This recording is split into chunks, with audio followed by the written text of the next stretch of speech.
स्वयंपाकासाठी उपयुक्त टिप्स. 1. डोसे करताना पिठामध्ये थोडेसे साबुदाण्याचे पीठ घालावे, यामुळे डोसे कुरकुरीत होतात. 2. दही वडा मऊ होण्यासाठी पिठामध्ये 2 उकडलेले बटाटे बारीक करून घालावेत.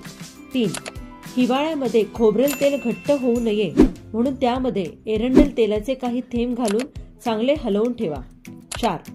कारले चिरून लिंबू मीठ लावून अर्धा तास ठेवावे आणि त्यानंतर भाजी करावी, यामुळे भाजी कडू होत नाही. 5. कुठलीही भाजी कमी पाण्यामध्ये शिजवावी, त्यामुळे भाजी चविष्ट होते. 6.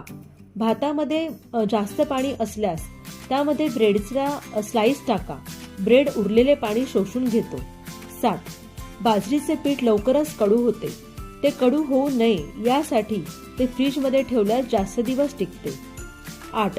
दूध उकळण्यापूर्वी पातेल्यात थोडे थंड पाणी घाला, दूध खाली लागणार नाही.